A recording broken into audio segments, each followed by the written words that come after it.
स्वागत है आप सभी विद्यार्थियों का आपके अपने YouTube चैनल में। मित्रों, आज होलिका दहन है और कल होली का पर्व आप लोग बहुत ही हर्षोल्लास के साथ मनाएंगे। तो होलिका दहन के इस अवसर पर आप सभी को बहुत बहुत शुभकामनाएं। हमारी अग्निदेव से यही विनती रहनी चाहिए कि वे हमारे जीवन से जितनी भी समस्याएं हैं, जितनी भी बुराइयां हैं, उनको जलाकर अपने अभीष्ट की ओर हमको पहुंचाने में हमारी मदद करे। ठीक है, तो होली पर्व की आप सभी को ढेरों शुभकामनाएं, बहुत अच्छे से मनाइए। और इसी के साथ ही कल जो है हमारे मुख्यमंत्री साहब जो भूपेश बघेल जी हैं, उन्होंने बजट, छत्तीसगढ़ का जो बजट है प्रस्तुत किया है मित्रों 2023 और 24 के लिए। ठीक है, तो बजट कैसा रहा और इसकी स्थिति क्या थी, इस पर हम लोग बात थोड़ी सी करेंगे। लेकिन उससे भी ज़्यादा इम्पोर्टेंट है इससे बनने वाले प्रश्न, क्योंकि बहुत सारी ऐसी घोषणाएं और बहुत सारी चीज़ें इसमें दी गई है जिसको आपको बहुत अच्छे से ढंग से आपको पढ़ना है, क्योंकि आने वाले समय में बहुत सारे आपके एग्ज़ाम होने वाले हैं। तो उस स्थिति की तैयारी के लिए आपको इसकी समीक्षात्मक दृष्टि रखना इसके लिए अनिवार्य है। तो हम आज जो है वो इस बजट का मित्रों पूरा का पूरा समीक्षा करेंगे। क्या चीज़ें इम्पोर्टेंट हैं, क्या चीज़ें आपको ध्यान रखनी है और कितना आपको पढ़ना है। ठीक है, तो ये पूरा वीडियो आप ध्यान से देखेंगे, एक एक प्रश्नों पर जो है वो आपकी यहाँ पर समीक्षा की जाएगी। ठीक, तो सबसे पहले तो देखिए मैंने यहाँ पर लिखा हुआ है मित्रों, छत्तीसगढ़ी भित्ति चित्रकला। तो ये जो सूटकेस तैयार किया गया था, ये सूटकेस ही जो है वो हमारी छत्तीसगढ़ी जो भित्ति चित्रकला है सरगुजा, वहाँ से संबंधित थी, वहाँ के लोगों ने इसको बनाया था। और ये बहुत बढ़िया प्रश्न बनेगा इससे संबंधित भी। तो चलिए आज की कक्षा हम लोग स्टार्ट करते हैं मित्रों। देखिए, सबसे पहले देखें तो बजट कब प्रस्तुत किया गया। मुख्यमंत्री भूपेश बघेल जी ने सोमवार दिनांक 6 मार्च 2023 को वित्तीय वर्ष 2023 और 24 का बजट प्रस्तुत किया है। ठीक है, स्टार्टिंग उन्होंने जो जानते ही हैं अध्यक्ष महोदय को संबोधित करते हुए किया था। ये सारी चीज़ें मैंने नहीं लिखी हैं, आप जानते ही हैं। बजट प्रस्तुत करने हेतु मुख्यमंत्री द्वारा जिस ब्रीफकेस का उपयोग किया गया है उसमें छत्तीसगढ़ी सभ्यता, संस्कृति, छत्तीसगढ़ी सरकार की परंपरा एवं संस्कृति के प्रति प्राथमिकता की झलक देखने को मिलती है, जो आप लोगों ने देखा ही है और नीचे आपको और भी जानकारी मिलेगी। बजट ब्रीफकेस की डिजाइन सुदूर वनांचल क्षेत्र की विश्वविख्यात भित्ति चित्रकला द्वारा तैयार किया गया है। ठीक है, बजट ब्रीफकेस के फ्रंट साइड में, मतलब सामने में मित्रों, फ्रंट साइड में बात कर रहे हैं, छत्तीसगढ़ी महतारी का भित्ति चित्र बनाया गया है, जो कि मुख्यमंत्री के छत्तीसगढ़ महतारी के प्रति आस्था और प्रेम को दर्शाता है। ठीक, तो ये आप मेंस में लिखने के लिए ठीक है, लेकिन वनडे एग्जाम में इतना डिटेलिंग नहीं करेगा। आपको याद रखना है कि फ्रंट साइड में किसका फोटो था। ठीक है, आपको ये ध्यान रखना है, फ्रंट साइड में छत्तीसगढ़ महतारी का पिक्चर था और पीछे साइड में मित्रों गाय का दूध, बछड़े को दूध पिलाते हुए पीछे साइड में जो है उसका फोटो है। ठीक, तो फ्रंट में किसका था, बैक में किसका था, ये भी ध्यान रखेंगे, क्योंकि जिस हिसाब से अभी प्रश्न आ रहे हैं आपका ये बहुत अच्छे से प्रश्न बन सकता है। ठीक है, साथ ही यह संदेश भी देता है कि बजट छत्तीसगढ़ महतारी की ममता के समान सभी व्यक्ति के लिए एक समान ममतामयी है। ठीक है, तो आप ध्यान रखेंगे फ्रंट साइड में किसका फोटो था, छत्तीसगढ़ महतारी का। ठीक, आगे चलते हैं। ये आपको दिख ही रहा होगा, ये ब्रीफ केस का जो सामने फ्रंट साइड का जो है वो फोटो है मित्रों। इसमें ये एक जो है वो छत्तीसगढ़ महतारी नक्शे में है, छत्तीसगढ़ के नक्शे के अंदर है, और छत्तीसगढ़ बजट 2023-24 लिखा हुआ है। यहाँ पर छत्तीसगढ़ का जो है वो गवर्नमेंट सील भी लगा हुआ है। ठीक, चलिए आगे चलते हैं। बात करें ब्रीफ केस के दूसरी तरफ माँ कामधेनु की छवि अंकित है, जिसमें बछड़े को दूध पिलाती हुई गाय दर्शाई गई है। ठीक है, जो नागरिकों के प्रति सरकार के स्नेह को दर्शाता है। देखिए, फ्रंट साइड में हम लोगों ने देखा था, ये बैक साइड में कामधेनु गाय, गौ माता जो है उनका यहाँ पर पिक्चर आपको देखने को मिलेगा। और यहाँ पर ये बछड़े को दूध पिलाती हुई कामधेनु गौ माता का यहाँ पर पिक्चर है। फ्रंट साइड में छत्तीसगढ़ महतारी का, तो ये दोनों याद रखेंगे, फ्रंट साइड में किसका है और बैक साइड में किसका है। ठीक है, चलिए ऐसे तैयार किया गया बजट का ब्रीफ केस। तो ब्रीफ केस जो है कैसे तैयार किया गया था ये भी थोड़ा देखेंगे मित्रों। बजट ब्रीफ केस में अंकित भित्ति चित्र छत्तीसगढ़ के शहरी गोठान में निर्मित गोबर पेंट से बनाया गया था। किससे बना था? तो ये गोबर पेंट से बना था। मोस्ट इंपॉर्टेंट है ये सारी चीजें। ठीक है, किससे बना था मित्रों? तो गोबर पेंट से बना था। ठीक, राज्य के 2 शहरों रायपुर एवं अंबिकापुर में स्थित शहरी गौठान में गोबर पेंट बनाने का निर्माण व्यावसायिक उत्पादन प्रारंभ किया गया है। तो कहां कहां पर बनता है गोबर पेंट? देख लिए, first is Raipur and second is Ambikapur. Most important है ये भी। ठीक है, चूंकि गोबर पेंट से बना था तो ये भी प्रश्न बन सकता है कि कहां कहां पर गोबर पेंट के लिए व्यावसायिक उत्पादन प्रारंभ किया गया है। तो एक रायपुर में किया गया मित्रों और एक अंबिकापुर में। ठीक, रायपुर जिला, अंबिकापुर सरगुजा जिला में स्थित है। ठीक है, इसके बाद गौठान में निर्मित इमल्सन में वाटर कलर पिगमेंट मिलाकर यह कलाकृति सरगुजा के ग्राम सुखरी के भित्ति चित्र कलाकार द्वारा तैयार की गई है। कहां पर तैयार हुआ? सरगुजा के कौन से ग्राम में? सुखरी ग्राम में भित्ति चित्र कलाकार द्वारा तैयार की गई। कलाकृति युक्त गोबर पेंट से निर्मित भित्ति चित्र वाले बजट पर ब्रीफ केस को तैयार करने में कितना दिन का समय लगा मित्रों? 15 दिन का समय लगा है। कितना दिन? 15। एवं 9 विभिन्न रंगों का प्रयोग कलाकार द्वारा किया गया है। तो जितना मैंने हाईलाइट किया है मित्रों उसको आपको याद रखना ही है। कितने दिन का समय लगा? 15 दिन का। कहाँ पर तैयार हुआ? ग्राम सुखरी सरगुजा जिला में। ठीक है, कौन सी कला है? भित्ति चित्र कला। किससे तैयार हुआ है? गोबर पेंट से। कहाँ कहाँ पर उसका केंद्र है? रायपुर और अंबिकापुर में। तो ये सारी चीजें आपको ध्यान रखनी है। चलिए आगे चलते हैं। गौठान में निर्मित यह गोबर पेंट विश्वविख्यात हो रहा है, साथ ही सरगुजा का भित्ति चित्र भी विश्वविख्यात है।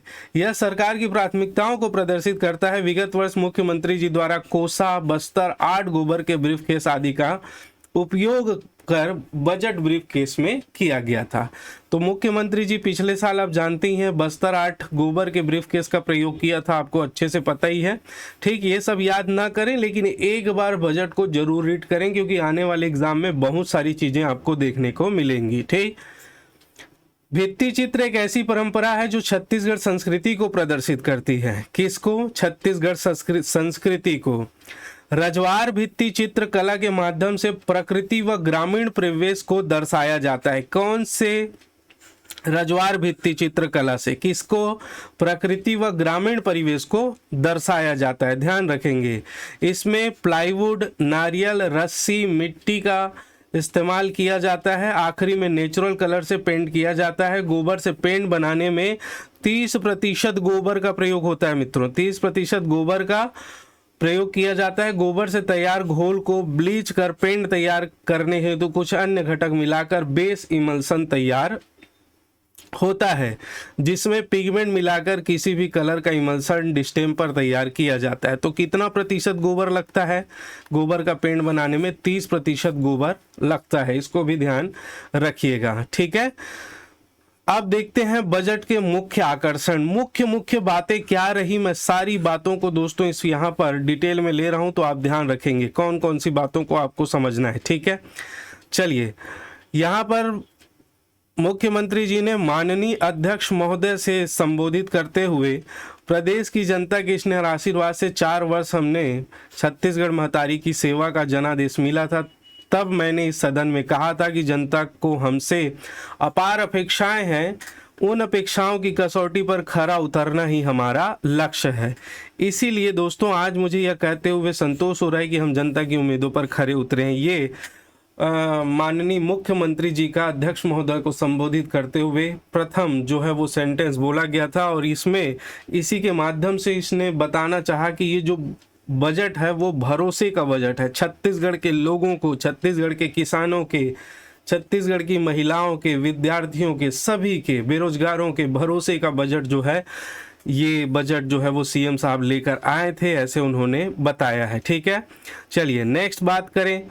गढ़बो नवा छत्तीसगढ़ का ध्येय वाक्य, आप जानते हैं गढ़बो नवा छत्तीसगढ़ सरकार का ध्येय वाक्य है कि 7 प्रदेश की प्रगति खुशहाली के लिए 4 वर्षों में हमने कई अभूतपूर्व निर्णय लिए हैं। ये एक बार सिर्फ रीडिंग करिएगा, ठीक है, जहां पर हाईलाइट है वो ज़्यादा आपको जरूरी है। दूसरा देखिए, सुखद पहलू यह है कि हमारे प्रयास अब भी निरंतर जारी हैं। राजीव गांधी ग्रामीण भूमिहीन कृषि मजदूर न्याय योजना को इस वर्ष ग्रामीण क्षेत्र के साथ साथ नगर पंचायत क्षेत्र के लिए भी विस्तार किए जाने की घोषणा करता हूं। तो आप जानते ही हैं, ऐसे व्यक्ति जिनके पास कृषि योग्य भूमि नहीं थी, उनके लिए एक नई योजना सरकार लाई थी, राजीव गांधी ग्रामीण भूमिहीन कृषि मजदूर न्याय योजना। और इस योजना को इन्होंने ग्रामीण क्षेत्र के लिए जो है वो लाया गया था मित्रों, लेकिन अब ये नगर पंचायत क्षेत्र के लिए भी विस्तार किया जाएगा। इसकी घोषणा मुख्यमंत्री श्री भूपेश बघेल ने की है। छत्तीसगढ़ के भरोसे का बजट, तो ये देखिए क्षेत्र के साथ साथ नगर पंचायत क्षेत्र के लिए भी किया जाएगा, तो ध्यान रखिएगा मित्रों। और एक चीज़ और बता दूं, इसका पीडीएफ आपको चाहिए होगा तो नीचे डिस्क्रिप्शन बॉक्स में टेलीग्राम लिंक दिया हुआ है मित्रों, वहां पर जाकर आप ले सकते हैं। ठीक है, चलिए आगे चलते हैं। शिक्षित बेरोजगारों को, नेक्स्ट है, शिक्षित बेरोजगारों को बेरोजगारी भत्ता देने की नवीन योजना शुरू की जाएगी। ठीक है, तो ये बहुत पहले से ही छत्तीसगढ़ सरकार द्वारा जब चुनाव था तभी से ही कहा गया था जो बेरोजगार है उनको बेरोजगारी भत्ता दिया जाएगा, और उसे इम्प्लीमेंट किया गया है 2023 के बजट में मित्रों, बेरोजगारी भत्ता दिया जाएगा। अब देखिए किसको किसको मिलेगा, क्या स्थितियां रहेंगी, तो यहाँ पर लिखा हुआ है रोजगार एवं पंजीयन केंद्र में पंजीकृत होना चाहिए। ठीक है, तो जिस जिले का है वहाँ रोजगार कार्यालय में उसका पंजीयन होना चाहिए। कक्षा 12वीं पास हो 18 से 35 वर्ष के युवा को। ठीक है, 12वीं पास होना चाहिए, 18 से 35 वर्ष उसकी आयु होनी चाहिए, जिनके परिवार की वार्षिक आय 2,50,000 से कम हो। ठीक है, वार्षिक आय कितना हो, 2,50,000 से कम हो। उन्हें अधिकतम 2 वर्ष तक 2,500 रुपये प्रति माह की दर से बेरोजगारी भत्ता प्रदान करने की घोषणा करता हूं। और उन्होंने कहा कि 250 करोड़ का नवीन मद में प्रावधान किया गया है। ठीक है, तो समझ लीजिए दोस्तों किसको मिलेगा, शिक्षित बेरोजगारों को अधिकतम 2 वर्ष के लिए 2,500 रुपये प्रति माह की दर से। ठीक है, ऐसे पात्र कौन होंगे, तो ऐसे हुआ जिनका रोजगार कार्यालय में पंजीयन हो, 12वीं पास हो और जिनकी आयु 28 से 35 वर्ष की हो, उन्हें 2,500 रुपये, ठीक है, मिलेगा। लेकिन उसके परिवार की वार्षिक आय कितनी होनी चाहिए, 2.5 लाख से कम होनी चाहिए। वार्षिक आय कितना, 2.5 लाख से कम होगा तब। ठीक है, तो इसको भी ध्यान रखिएगा। चलिए आगे चलते हैं। नेक्स्ट बात करें, निराश्रितों, बुजुर्गों, दिव्यांगों एवं विधवा तथा परित्यक्ता महिलाओं को सामाजिक सुरक्षा पेंशन योजना अंतर्गत दी जाने वाली मासिक पेंशन राशि 350 रुपये से बढ़ाकर 500 रुपये प्रति माह किए जाने की घोषणा की है। ठीक है, तो जितने भी निराश्रितों को पेंशन मिलता है, बुजुर्गों को मिलता है, दिव्यांगों, विधवा, परित्यक्ता को मिलता है दोस्तों, महिलाओं को, तो उनको जो 350 रुपया मिल रहा था और कई जगह 300 रुपया मिल रहा था, तो उनका जो है बढ़ाकर कितना कर दिया गया है, 500 रुपये कर दिया गया है। अब उनको 500 रुपये मिलेगा। ठीक है, तो ये बजट की बहुत खास बातें हैं जिनको आपको बहुत विशेष रूप से ध्यान रखनी है। नेक्स्ट बात करें, महिलाओं तथा बच्चों के पोषण एवं टीकाकरण हेतु प्रदेश भर में संचालित 46,660 आंगनबाड़ी केंद्र में कार्यरत आंगनबाड़ी कार्यकर्ताओं को दी जाने वाली मासिक मानदेय राशि 6,500 रुपये प्रति माह से बढ़ाकर सीधा कितना कर दिया गया है मित्रों, 10,000 रुपये प्रति माह किया गया है। कितना किया गया है, 6,500 रुपये से बढ़ाकर 10,000 रुपये प्रति माह किया गया है। ठीक है, इसके साथ ही आंगनबाड़ी सहायिकाओं का मानदेय जो 3,250 रुपये से बढ़ाकर 5,000 रुपये प्रति माह किया गया है। आंगनबाड़ी सहायिकाएं, देखिए आंगनबाड़ी कार्यकर्ताएं अलग होती हैं, आंगनबाड़ी सहायिकाएं अलग होती है। ठीक है, तो सहायिका जिनका मानदेय 250 रुपये था या 3,500 रुपये था, उसको बढ़ाकर कितना किया गया है मित्रों, 5,000 रुपये किया गया है। ठीक है, तो इसको भी ध्यान रखेंगे।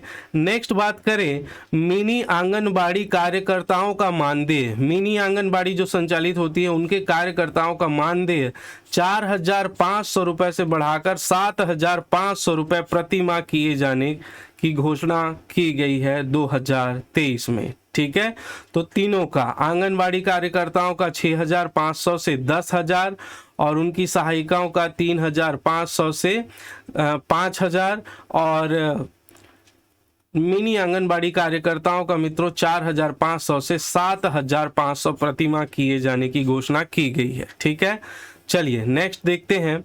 गर्भवती महिलाओं को संस्थागत प्रसव के लिए प्रोत्साहन से लेकर स्वास्थ्य विभाग की हर छोटी बड़ी योजनाओं के क्रियान्वयन में सहयोग प्रदान करने वाली मितानिन बहनों को पूर्व से दी जाने वाली प्रोत्साहन राशि के अतिरिक्त राज्य मद से 2,200 रुपये प्रति माह की दर से मानदेय दिए जाने की घोषणा की गई है। ठीक है, तो यहाँ पर ध्यान रखिएगा कि पूर्व में उनको जितना भी दिया जाता रहा होगा उससे ऊपर 2,200 रुपये प्रति माह और उनको दिया जाएगा। जो मितानिनें होती हैं गाँव में, आप लोग जानते होंगे, जो हर घर जाकर जो भी योजना आती है, जो भी कोई छोटी छोटी चीज़ें आती हैं उनको आकर आपको बताया जाता है और उसके लिए प्रेरित किया जाता है। तो वो जो मितानिनें हैं उनको 2,200 रुपये प्रति माह की दर से मानदेय दिया जाएगा। ठीक है, चलिए आगे चलते हैं। ग्राम कोटवारों को, आप जानते हैं कोटवार की भूमिका मित्रों, कोटवार जो है हाका पारता है गांव में, मतलब मुनियादी करवाता है, लाउड स्पीकर में पूरे गली में घूम घूम के बताता है। ग्राम कोटवार को सेवा भूमि के आकार के अनुसार अलग अलग दरों पर मानदेय दिया जाता है। ठीक है, उनको भूमि दी जाती है, भूमि शुरू से ही प्रचलित है जिसमें वो कृषि करके अपनी आय निकालते थे। ठीक है, अब पूर्व प्रचलित मानदेय की राशि 2,250 रुपये को बढ़ाकर इनकी भी मानदेय कितना कर दिया गया है, 3,3375 रुपये किया गया है। कितना मित्रों, 3,3375 को बढ़ाकर 2,250 रुपये को बढ़ाकर 3,000 रुपये और 3,300, इसको ठीक से देखिएगा, 2,250 रुपये को बढ़ाकर 3,000 रुपये और 3,375 रुपये को बढ़ाकर 4,500 रुपये और 4,050 रुपये को बढ़ाकर 5,500 रुपये एवं 4,500 रुपये को बढ़ाकर 6,000 रुपये प्रति माह किए जाने की घोषणा की गई है। तो इनको अलग अलग भूमि के हिसाब से मित्रों अलग अलग चीज़ें मानदेय जो है वो मिलता था। तो जिसका जिस मद में था उसके अनुसार उसका जो है वो राशि बढ़ाया गया है। जिसको 2,250 मिलता था उसका 3,000, जिसको 3,375 रुपये मिलता था उनको 4,500 रुपये। ठीक है, अब यहाँ पर बोलोगे सर इतना सारा डाटा, देखिए डाटा इसमें बहुत सारी है। ठीक है, तो क्या आपको सभी को याद रखना है? नहीं, देखिए जैसे यहाँ पर इतना सारा डाटा आपको याद रखने की जरूरत नहीं है, सिर्फ इतना याद रखेंगे कि ग्राम कोटवारों का जो अलग अलग मानदेय था उनको भी बढ़ाया गया है। ठीक है, इतना डिटेल में पूछने की संभावना कम है मित्रों, लेकिन एक बार आप पढ़ के जाइएगा, कोई भरोसा नहीं है क्या पूछ दिया जाए। ग्राम पटेल को दिए जा रहे 2,000 रुपये मासिक मानदेय की राशि को 3,000 रुपये किए जाने की घोषणा की गई है। ठीक, चलिए देखिए यहाँ पर, हाँ, होमगार्ड का भी जो है वो मानदेय बढ़ा है मित्रों। देखिए यहाँ पर किसका किसका बढ़ा है। होमगार्ड जवानों हेतु न्यूनतम 6,300 से उनको 6,400 प्रति माह किया गया है। आंगनबाड़ी कार्यकर्ताओं का 10,000 प्रति माह किया गया है। मिनी आंगनबाड़ी कार्यकर्ताओं का 7,500 प्रति माह किया गया है। आंगनबाड़ी सहायिकाओं का 5,000, मितानिनों को 2,200 अतिरिक्त देय होगा। ग्राम कोटवारों के लिए सेवा भूमि के आधार पर जितनी उसकी भूमि थी 3,000, 4,500, 5,500, 6,000 रुपये प्रति माह दिए जाएंगे। ग्राम पटेलों को 3,000 रुपये। मध्याह्न भोजन कार्यक्रम अंतर्गत रसोइयों को 1,800 रुपये प्रति माह दिया जाएगा। तो जो रसोइये हैं जो खाना बनाते थे मध्याह्न भोजन के अंतर्गत उनको भी 1,800 रुपये प्रति माह दिया जाएगा। और विद्यालयों में कार्यरत स्वच्छता कर्मियों को 2,800 प्रति माह दिया जाएगा। तो ये सारी बजट की घोषणाएं हैं।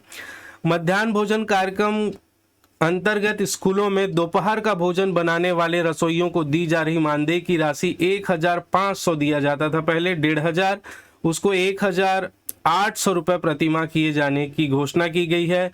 विद्यालयों में कार्यरत स्वच्छता कर्मियों को 2500 से बढ़ाकर 2800 रुपये प्रतिमाह दिए जाने की घोषणा की गई है। ठीक है, इसके अलावा राज्य के पर्व, त्योहार, आपत्ति विपत्ति एवं विभिन्न प्रशासनिक कार्यों के दौरान कानून व्यवस्था को बनाए रखने में सहयोग प्रदान करने वाले होमगार्ड के जवानों के मानदेय में न्यूनतम 6,300 रुपये से अधिकतम 6,420 रुपये प्रति माह की वृद्धि किए जाने की घोषणा की गई है। 6,300 रुपये से अधिकतम 6,400 रुपये प्रति माह की वृद्धि की गई है, ध्यान रखिएगा।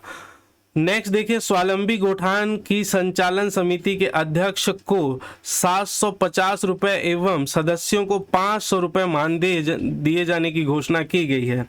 आप जानते ही हैं, गोधन न्याय योजना के तहत गांव-गांव में मुख्यमंत्री जी द्वारा जो है वो गौठान स्थापित किया गया दोस्तों, और इन गौठानों को संचालन करने वाले जो अध्यक्ष हैं उनको 750 रुपये और उनके जो अन्य सदस्य हैं उनको 500 रुपये मानदेय के रूप में दिए जाने की घोषणा की गई है। ठीक है, ध्यान रखिएगा।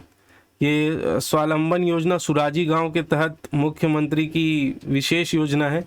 देखिए, मुख्यमंत्री कन्या विवाह योजना, तो ये मुख्यमंत्री कन्या विवाह योजना में मित्रों अब तक 25,000 रुपये जो दिया जाता था, और ये भी खंड खंड में दिया जाता था, उसको बढ़ाकर कितना किया गया है, 50,000 रुपये कर दिया गया है। ठीक है, 50,000 रुपये किया गया। इसके लिए 38 करोड़ रुपए का जो है वो प्रावधान बजट में किया गया है। तो मुख्यमंत्री कन्या विवाह योजना की भी राशि बढ़ी है, ध्यान रखिएगा।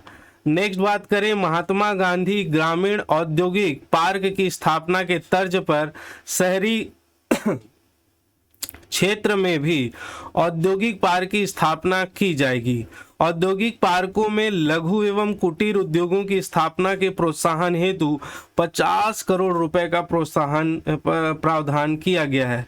अब शहरी क्षेत्र में भी महात्मा गांधी ग्रामीण औद्योगिक पार्क जो है वो स्थापित किया जाएगा दोस्तों, ये भी आप ध्यान रखेंगे। ठीक, आगे चलते हैं। प्रदेश वासियों को आवागमन हेतु सहज, सस्ता एवं आधुनिक साधन उपलब्ध कराने के लिए नवा रायपुर अटल नगर से दुर्ग तक लाइट मेट्रो सेवा शुरू करने का प्रस्ताव रखा गया है। ठीक है, छत्तीसगढ़ में दौड़ेगी लाइट मेट्रो, कहां से कहां तक, दुर्ग से नवा रायपुर तक। ठीक है, लाइट मतलब हल्की जो है वो मेट्रो सेवा शुरू की जाएगी। ठीक है, तो इसको भी ध्यान रखेंगे। नेक्स्ट बात करें, शासकीय शालाओं में प्रवेशित विद्यार्थियों को पब्लिक स्कूल की भांति अंग्रेजी माध्यम से उत्कृष्ट शिक्षा प्रदान करने के उद्देश्य से 2020-21 में स्वामी आत्मानंद अंग्रेजी माध्यम विद्यालय योजना प्रारंभ की गई थी। वर्तमान में 247 अंग्रेजी माध्यम एवं 32 हिंदी माध्यम स्वामी आत्मानंद विद्यालयों में 2,38,961 छात्राएं अध्ययनरत है। इस वर्ष 101 नवीन स्वामी आत्मानंद अंग्रेजी माध्यम विद्यालय खोलने का प्रस्ताव रखा गया है। कितना इस वर्ष कितना खोला जाएगा, 101। संचालित कितना है, 247। ठीक, और इस योजना के लिए 870 करोड़ का जो है वो प्रावधान किया गया है मित्रों। कितना, 870 करोड़। देखिए, 101 नवीन स्वामी आत्मानंद अंग्रेजी माध्यम विद्यालय खोलेगी सरकार। 247 अंग्रेजी माध्यम पहले से है और 32 हिंदी माध्यम स्वामी आत्मानंद विद्यालयों में 2,38,961 छात्राएं अध्ययनरत है। 870 करोड़ का जो है वो प्रावधान किया गया है इस बार के बजट में। ठीक है, चलिए नेक्स्ट देखें, ये मोस्ट इंपॉर्टेंट है, ये भी ध्यान रखिएगा। मनेन्द्रगढ़, गीदम, जांजगीर चांपा एवं कबीरधाम जिले में नवीन चिकित्सा मेडिकल कॉलेज की स्थापना की जाएगी दोस्तों। कितने जगह, 4 जगह। बजट में इसके लिए 200 करोड़ का प्रावधान किया गया है। कितने करोड़ का प्रावधान किया गया है, 200 करोड़ का।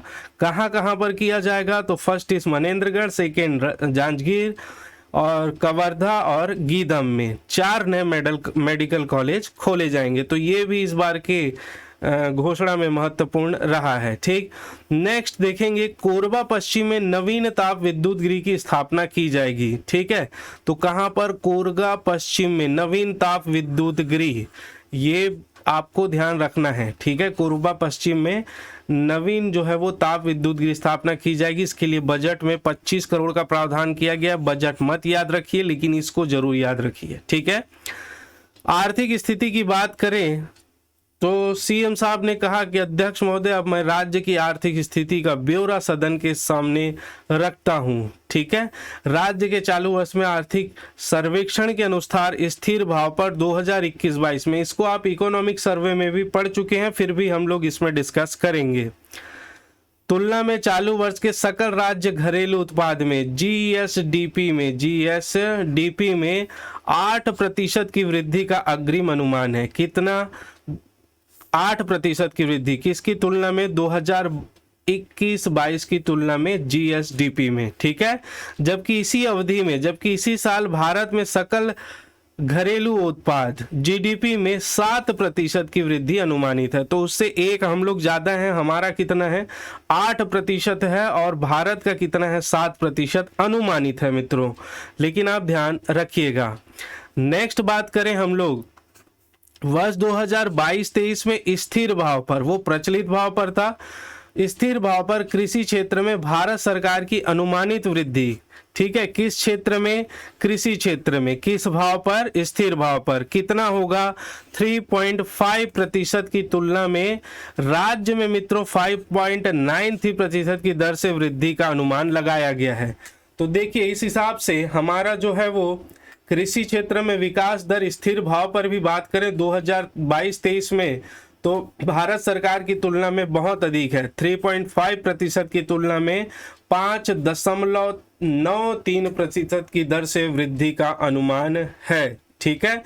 तो यहाँ 3.5 शुरू होगा और यहीं 5.93 इसके पीछे आ जाएगा। तो इस प्रकार से आप याद रख सकते हैं, ठीक है। बात करें स्थिर भाव पर औद्योगिक क्षेत्र में, तो भारत सरकार की अनुमानित वृद्धि है 4.1%, जबकि राज्य में अनुमानित वृद्धि है औद्योगिक क्षेत्र में 7.83% औद्योगिक क्षेत्र में, ठीक है। तो औद्योगिक क्षेत्र में भी ज्यादा है। स्थिर भाव पर सेवा क्षेत्र में बात करें, भारत सरकार की अनुमानित वृद्धि है 9.1% और राज्य में है 9.21%, इसका अनुमान लगाया गया है। इस प्रकार बात करें तो कृषि, उद्योग एवं सेवा तीनों ही क्षेत्र में राज्य की वृद्धि दर केंद्र से अधिक अनुमानित है, ठीक है। ध्यान रखेंगे, तीनों ही क्षेत्र में केंद्र से अधिक है।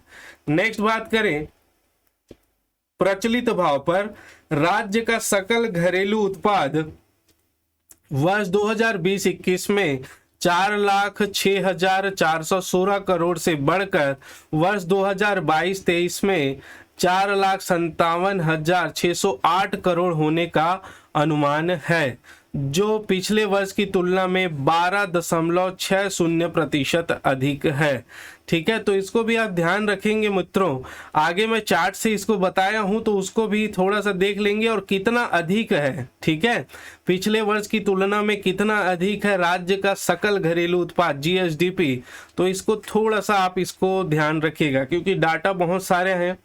आपका आर्थिक सर्वेक्षण भी आ चुका है, उसको भी आपको इम्पोर्टेंट पढ़ना ही है, और इसमें से अधिक जो डाटा है वो आर्थिक सर्वेक्षण में भी मिल जाएंगे। तो वर्ष 2021-22 में प्रति व्यक्ति आय 1,20,704 रुपए की तुलना में 2022-23 में 1,33,898 रुपए होने का अनुमान है। मोस्ट आईएमपी है, जो कि गत वर्ष की तुलना में कितना अधिक है?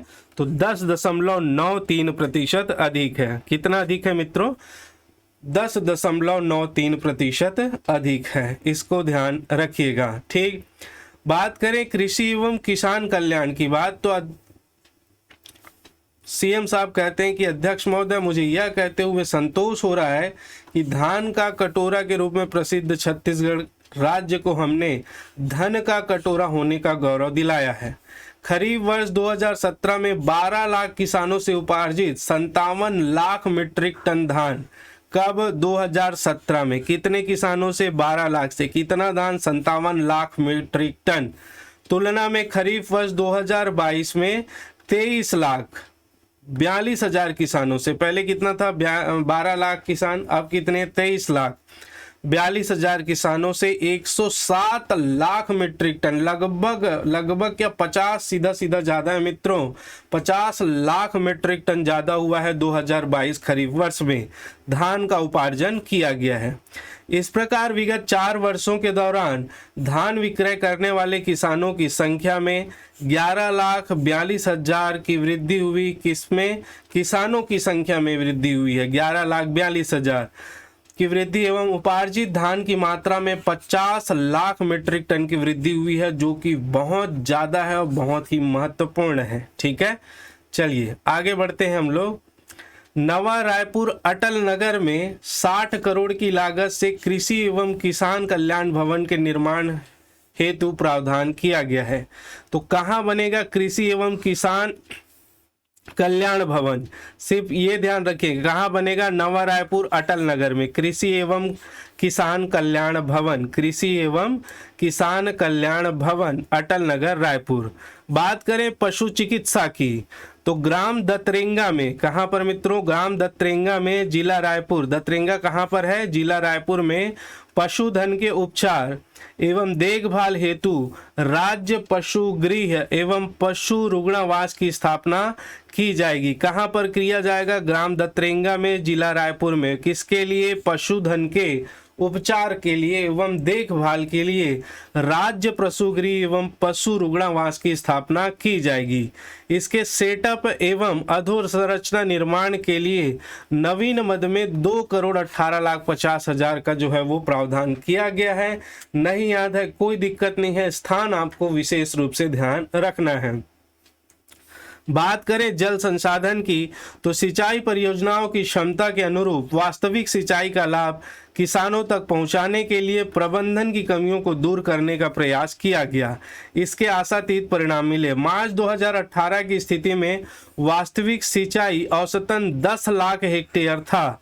कब? मार्च 2018 की स्थिति में, जो दिसंबर 2022 की स्थिति में 13,05,451 हेक्टेयर हो गया है। कितना हो गया है? वर्तमान में सिंचाई हमारी 13,05,451 हेक्टेयर हो गई है। ठीक है, तो सिंचाई में भी वृद्धि हुई है। ये कृषि में भी आपका बहुत महत्वपूर्ण हो जाएगा मित्रों, तो आप ध्यान रखेंगे सिंचाई व्यवस्था हमारे पास कितनी डेवलप्ड है, ये पूछा जाता है, बहुत ही मस्त है, ध्यान रखिएगा।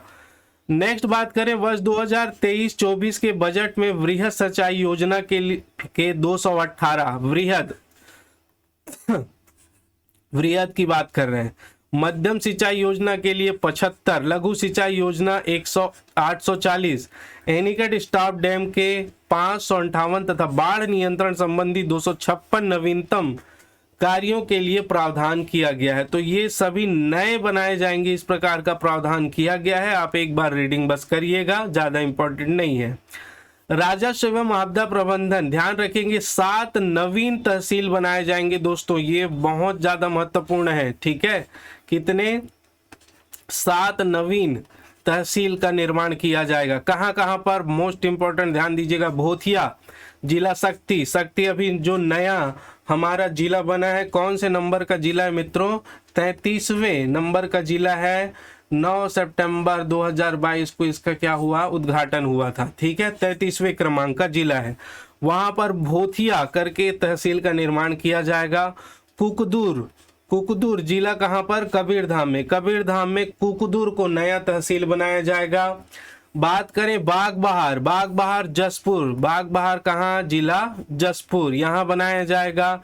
दाढ़ी जिला बेमेतरा। ठीक है, सरसीवा जिला सारंगगढ़ बिलाईगढ़ नवीनतम जिला हमारा कौन से क्रमांक का? तो ये 30वां नंबर का जो है वो जिला था हमारा, वहां पर सरसीवा को। और कुमरदा जिला राजनांदगांव जिले के अंतर्गत कुमरदा को, एवं फिंगेश्वर जिला गरियाबंद को। ठीक है, गरियाबंद जिला के फिंगेश्वर को नए तहसील का गठन किया जाएगा यहाँ पर। ठीक है, इस हेतु 98 नवीन पदों के सृजन का भी प्रावधान है। ठीक है, मतलब आपको रोजगार के अवसर भी इसमें मिलने वाले हैं, तो आप ढंग से बढ़िया तैयारी करते रहिएगा। ठीक है, चलिए आगे चलते हैं।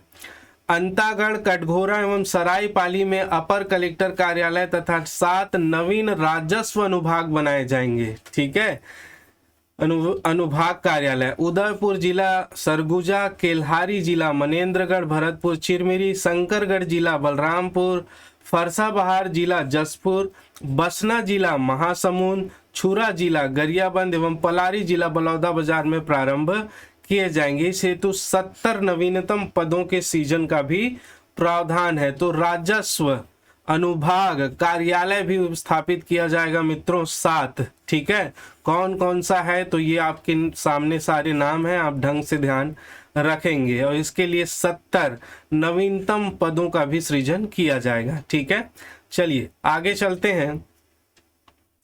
हाँ, राजिम माघी पुन्नी मेला।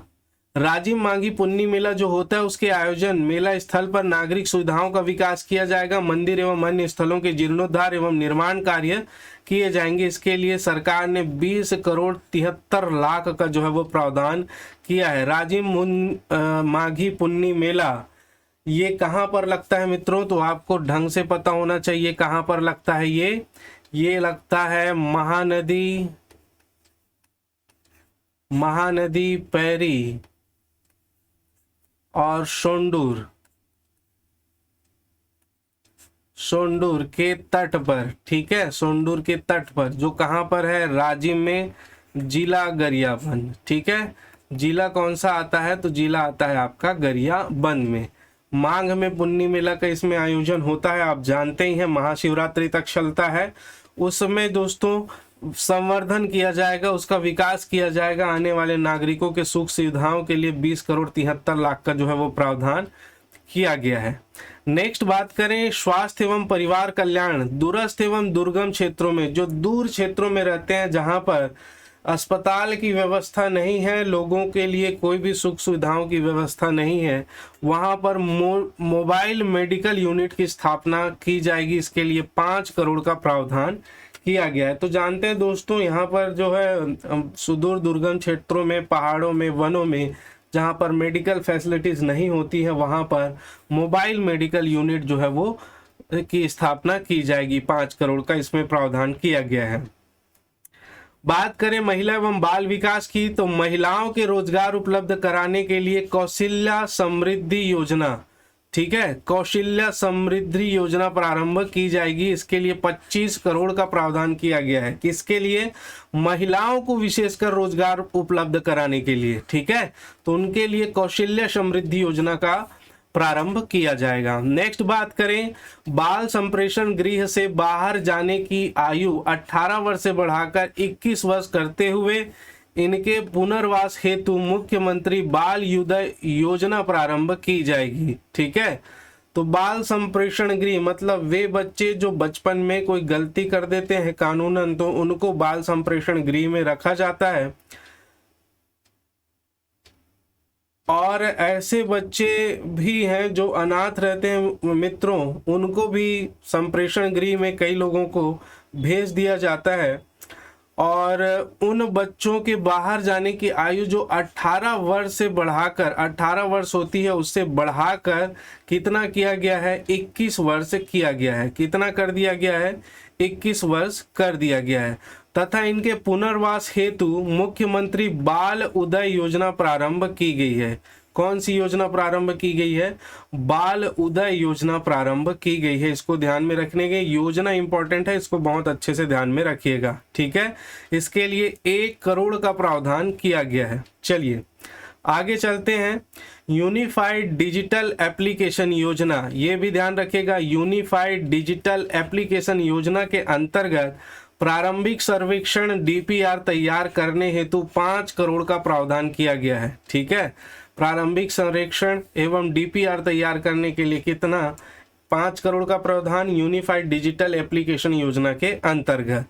राज्य के गैर अनुसूचित क्षेत्र में छत्तीसगढ़ी पर्व एवं त्योहारों के गरिमामय आयोजन हेतु मुख्यमंत्री छत्तीसगढ़ी पर्व सम्मान निधि योजना प्रारंभ की जाएगी। तो जो गैर अनुसूचित क्षेत्र हैं, जो अनुसूचित क्षेत्र नहीं है, वहां पर छत्तीसगढ़ी पर्व एवं त्योहारों का आयोजन सही तरीके से किया जा सके, इसके लिए मुख्यमंत्री छत्तीसगढ़ी परब सम्मान निधि योजना जो है वो प्रारंभ की गई है और इसके लिए 5 करोड़ का इस बजट में जो है वो प्रावधान किया गया है। ठीक है, बात करें स्कूल शिक्षा की तो कोविड-19 संक्रमण की रोकथाम हेतु जारी प्रोटोकॉल के तहत शैक्षणिक संस्थाओं में बच्चों की उपस्थिति पर रोक के कारण प्रारंभिक शिक्षा में अधिगम के स्तर की कमी को देखते हुए विश्व बैंक के समर्थन से चौक परियोजना प्रारंभ की जा रही है। ठीक है, क्या परियोजना? चौक परियोजना प्रारंभ की जा रही है।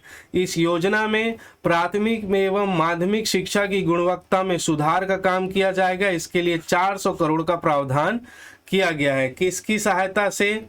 विश्व बैंक के समर्थन से किया जा रहा है और इसका डिटेल जब आएगा मित्रों इन सभी परियोजनाओं का तो हम लोग उसको और भी डिटेल के साथ इसका अध्ययन करेंगे। ठीक है, नेक्स्ट बात करें, प्रदेश के शालाओं में उच्च स्तर के अधोसंरचनात्मक सुविधाएं विकसित करने के लिए मुख्यमंत्री स्कूल जतन योजना शुरू करने का भी जो है वो घोषणा किया गया है। तो बहुत सारी नवीन योजनाओं की घोषणा हुई है। मुख्यमंत्री स्कूल जतन योजना, ध्यान रखेंगे, इसके लिए 500 करोड़ का प्रावधान किया गया है। कितने करोड़ का प्रावधान किया गया है? 500 करोड़ का जो है वो प्रावधान किया गया है, ध्यान रखिएगा। आगे चले, आदिम जाति एवं अनुसूचित जाति विकास, तो छात्रावास, आश्रम एवं प्रयास विद्यालयों में रहकर अध्ययन करने वाले अनुसूचित जाति, अनुसूचित जनजाति एवं अन्य पिछड़ा वर्ग के विद्यार्थियों को दी जाने वाली शिष्यवृत्ति की राशि 1000 रुपए से बढ़ाकर 1500 रुपए किया गया है। प्रयास विद्यालय आप जानते हैं दोस्तों ST SC और अन्य पिछड़ा वर्ग के लिए संचालित किया जाता है, तो उनकी राशि को क्या किया जाएगा मित्रों? 1000 से बढ़ाकर कितना किया गया है? 500 रुपए।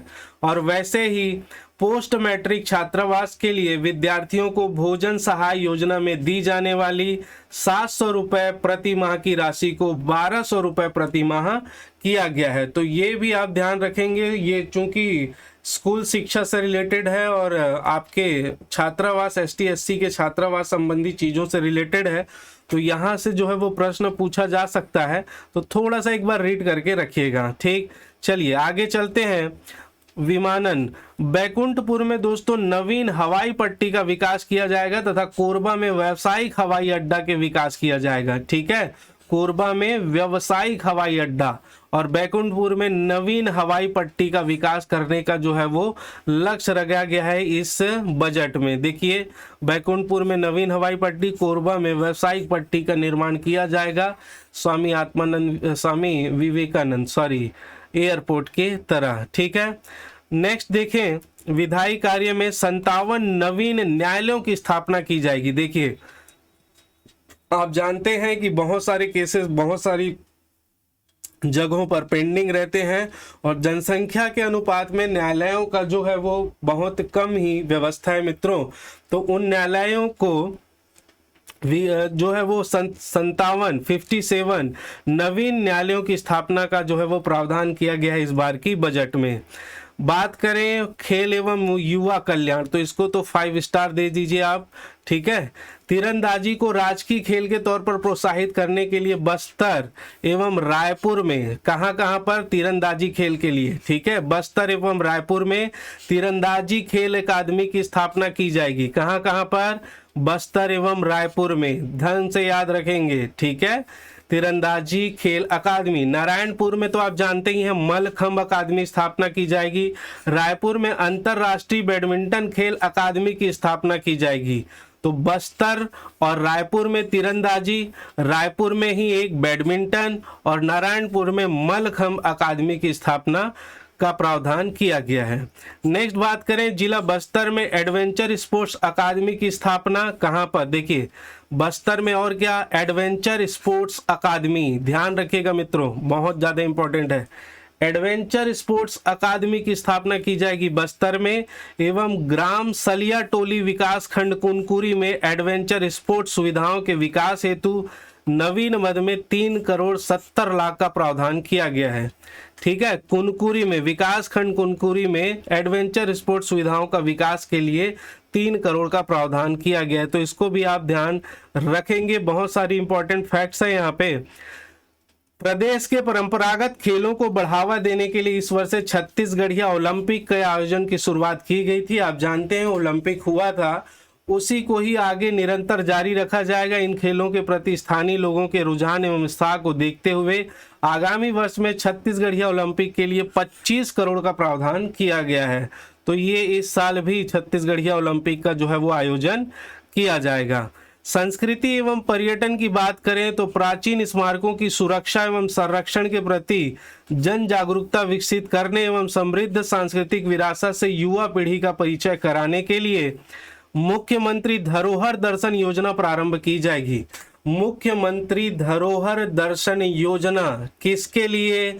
तो आप ढंग से ध्यान रखेंगे, प्राचीन स्मारकों की सुरक्षा एवं संरक्षण के प्रति जन जागरूकता विकसित करने के लिए एवं समृद्ध सांस्कृतिक विरासत से युवा पीढ़ी का परिचय कराने के लिए उद्देश्यों को बहुत बारीकी से ध्यान रखेंगे मित्रों। मुख्यमंत्री धरोहर दर्शन योजना प्रारंभ की जाएगी। इसके अंतर्गत राज्य संरक्षित स्मारक स्थलों पर धरोहर मित्र नियुक्त किए जाएंगे। तो राज्य संरक्षित 2 स्मारक है, वहां पर धरोहर मित्र नियुक्त किए जाएंगे।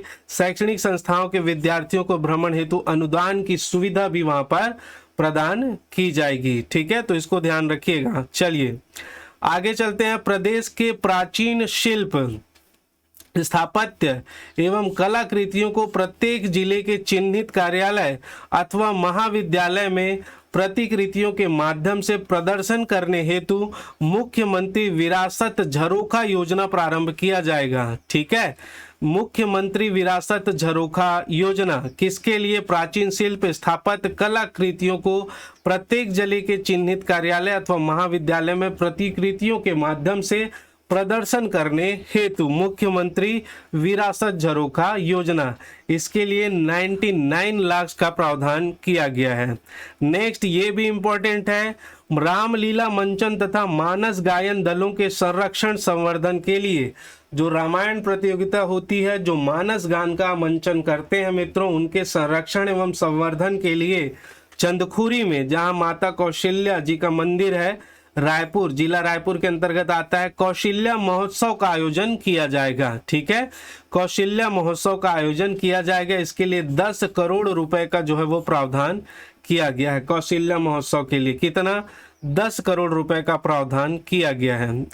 नेक्स्ट बात करें, अंतरराष्ट्रीय रामायण महोत्सव के लिए 12 करोड़, अंतरराष्ट्रीय मित्रों। ठीक है, मतलब राष्ट्र के अंदर, अंतरराष्ट्रीय सभी राष्ट्रों के अंदर, मतलब हमारे राष्ट्र के अंदर, भारत देश के अंदर जो रामायण महोत्सव का आयोजन किया जाएगा उसके लिए 12 करोड़ रुपए का प्रावधान किया गया है। जिला कबीरधाम में भोरम देव मंदिर के पास आदिवासी संग्रहालय का निर्माण किया जाएगा। वेरी इंपॉर्टेंट है, ये भी ध्यान रखेंगे आप लोग। ठीक है, कहां पर किया जाएगा? ये किया जाएगा भोरम देव मंदिर के पास।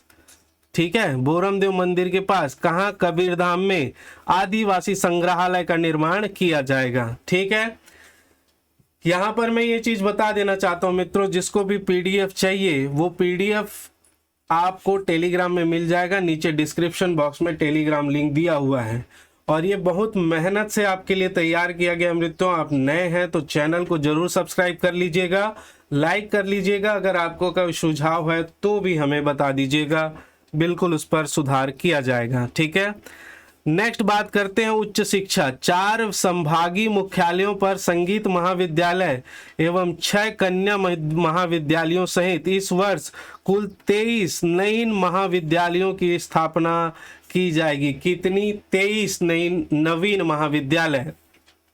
4 संभागीय मुख्यालयों पर संगीत महाविद्यालय। ठीक है, जो जो संभाग है उन पे अभी कौन कौन से संभाग में बताया जाएगा।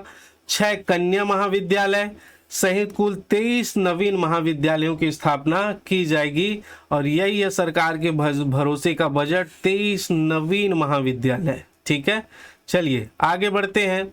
आवास एवं पर्यावरण, तो सिरपुर के ऐतिहासिक एवं सांस्कृतिक महत्व को देखते हुए क्षेत्र के समन्वित विकास के लिए सिरपुर विकास प्राधिकरण का गठन किया गया है मित्रों। ठीक है, आप जानते ही हैं सिरपुर जो है वो ऐतिहासिक दृष्टि से कितना महत्व है, ठीक है। चाहे हम किसी भी पीरियड में बात करें, चाहे आधुनिक में आधुनिक में बात कर ले, आधुनिक से ज़्यादा तो मिडाइवल में और उससे पहले भी दोस्तों राष्ट्रीय तुल्य कुल वन से लगाकर हम लोग लगातार देखें तो कई सारे जगहों पर जो सिरपुर में बहुत सारे साक्ष्य हमको, बहुत सारी डायनेस्टी के मिले हैं, बहुत सारे वंश के साक्ष्य हमको मिले हैं। तो ऐतिहासिक दृष्टि से और यहाँ पर जो मंदिर है वो भी बहुत ज़्यादा इम्पोर्टेंट है मित्रों। तो इस कारण से सिरपुर का सही ढंग से विकास किया जा सके, इसलिए सिरपुर विकास प्राधिकरण का गठन जो है वो किया गया है। आगे चलते हैं और इसके लिए 5 करोड़ इस बार के बजट में कितना बहुत ज़बरदस्त 5 करोड़ रुपए का प्रावधान जो है वो किया गया है। चलिए बात करें तकनीकी शिक्षा की तो टाटा टेक्नोलॉजी पुणे के सहयोग से 36 शासकीय ITI बनाए जाएंगे। कितने?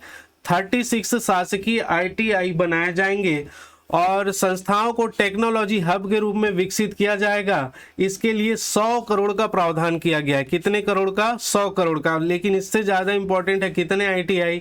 36 शासकीय ITI बनाए जाएंगे। 100 करोड़ के बजट का प्रावधान किया गया है। नेक्स्ट देखें, लोइंग महापल्ली जिला रायगढ़, लोइंग महापल्ली जिला रायगढ़ में लिटिया जिला दुर्ग में नवीन ITI की स्थापना की जाएगी। ठीक है, तो ITI के लिए ये ज़्यादा इंपॉर्टेंट नहीं है, जो ऊपर 36 है उसको ध्यान रखेंगे।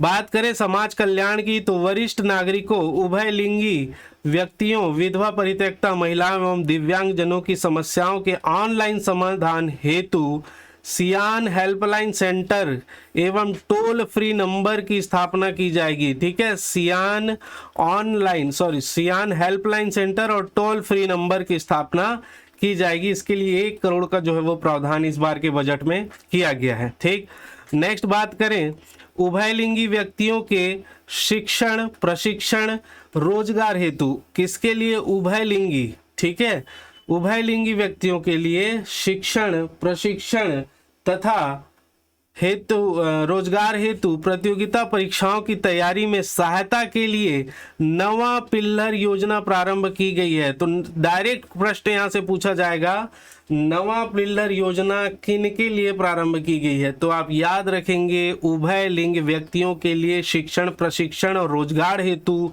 प्रतियोगिता परीक्षाओं की तैयारी में सहायता के लिए की जाएगी। ठीक है, और इसके लिए 25 लाख का प्रावधान किया गया है बजट में।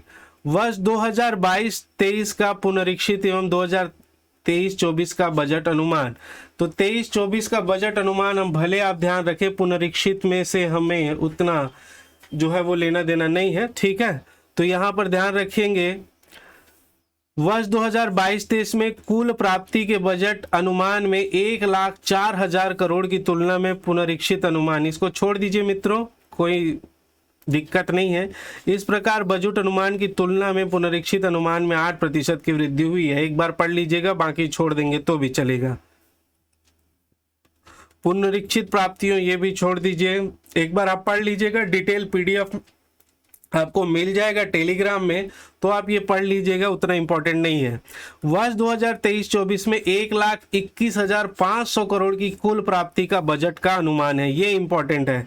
नीचे मैं चार्ट में भी इसको समझाया हूं, तो आप देखिएगा, जो गत वर्ष की अनुमानित बजट प्राप्तियों से 17% अधिक है। पिछले वर्ष की तुलना में कितना है, कितना अधिक है मित्रों? 17% अधिक है। Most IMP। ठीक है, 2023 में 1,21,500 करोड़ की कुल प्राप्ति, जो पिछले वर्ष की तुलना में 17% अधिक है। कुल प्राप्तियों में राज्य की राजस्व प्राप्तियां 56,200 करोड़, केंद्र से प्राप्तियां 49,800 करोड़ और पूंजीगत प्राप्तियां 15,500 करोड़ अनुमानित है। आप इसको एक बार रीड कर लीजिएगा। मैं जानता हूं बहुत सारे विद्यार्थियों का ये समस्या होता है कि सर इतने सारे डाटा हैं, उनको कैसे याद रखें। तो 1-2 बार आप रीड कीजिएगा मित्रों, और इन डाटाओं को याद करने का और कोई फॉर्मूला नहीं है कि आपके दिमाग में कोई चिप लगाकर फिट कर दें और ये हमेशा के लिए याद हो जाए। आपको 2-4 बार रीड करना पड़ेगा, लेकिन पहले जो मुख्य बातें हैं उसको करेंगे, बाद में ये सब डाटा को भले आप याद करते रहिए। ठीक है, वर्ष 2023-24 के लिए विनियोग का आकार 1,32,370 करोड़ का है। सकल व्यय से ऋणों की अदायगी एवं पुनर्प्राप्तियों, ये सब इंपॉर्टेंट नहीं है, आप चाहें तो बाद में देख लीजिएगा मित्रों।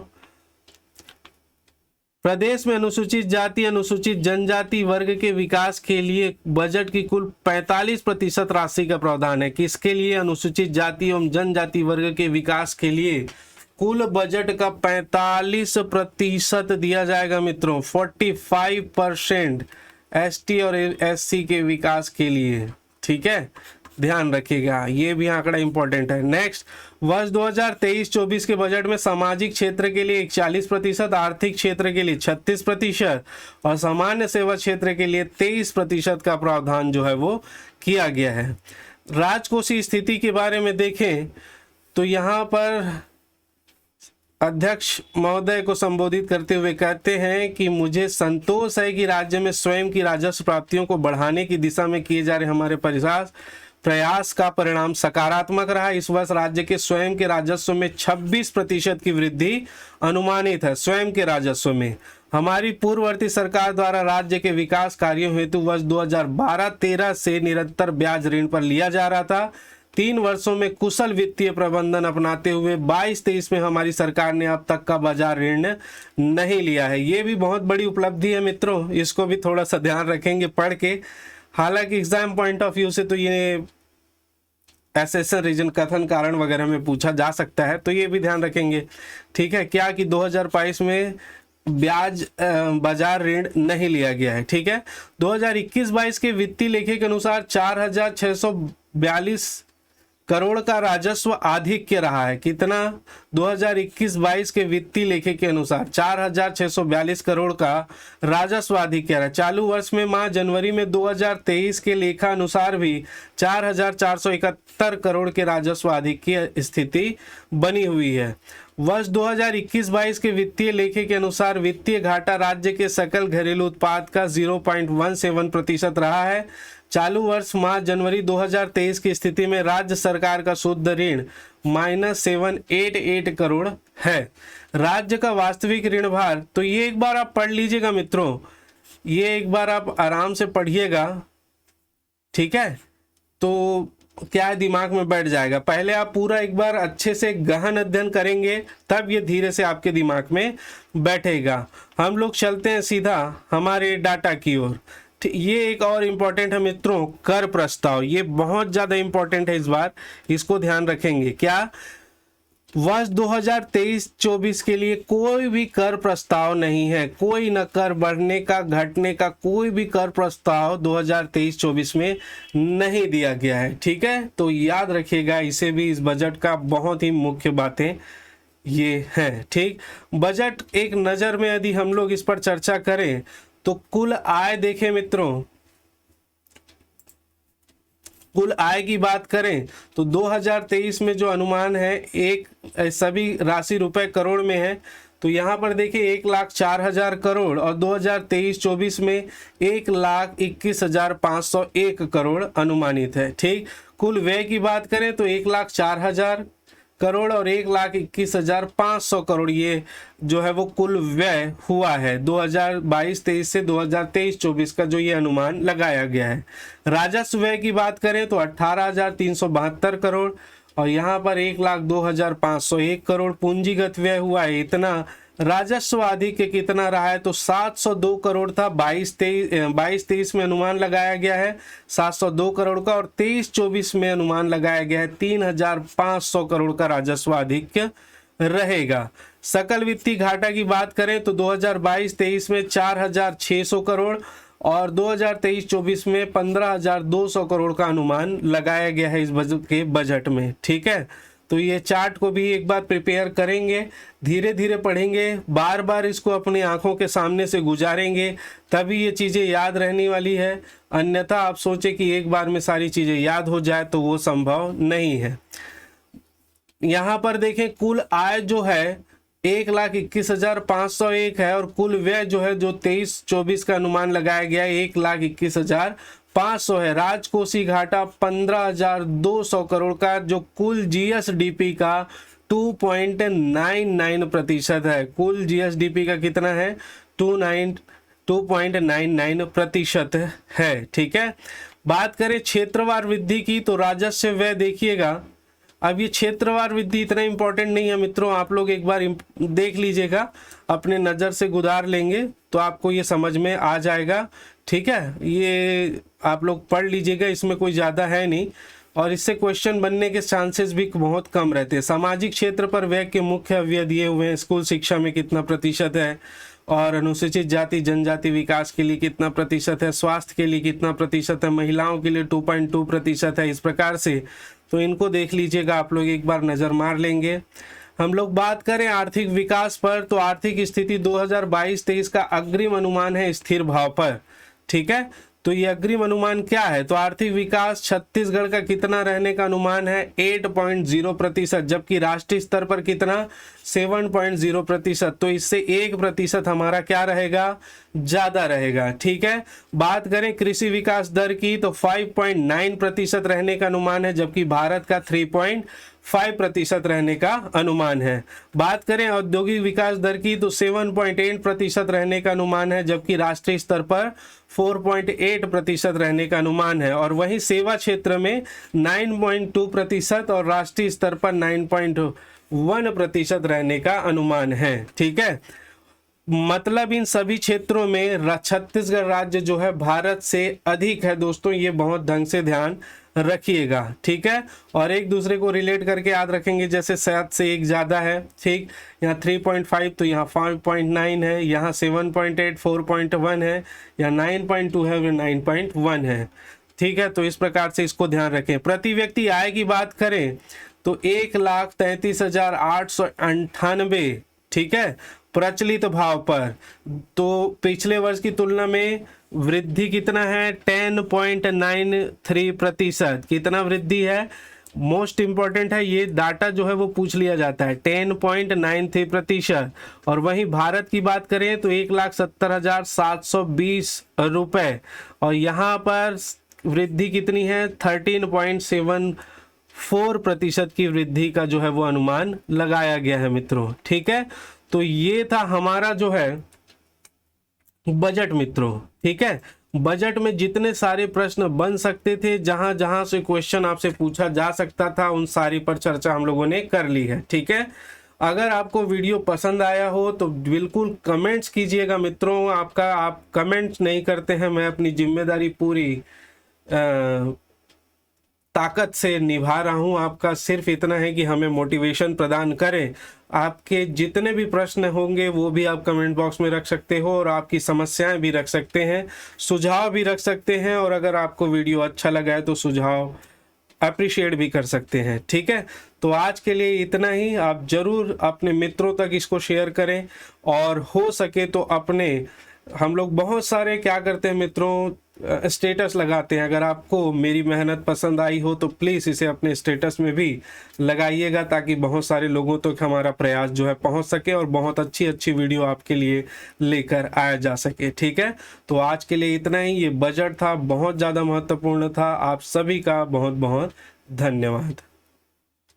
हाँ, एक बात और, आप सभी को होली की बहुत बहुत बधाई। आप होली अच्छे से मनाइए, और साथ में जो मेंस वाले हैं वो मेंस की तैयारी भी करते रहें। धन्यवाद मित्रों।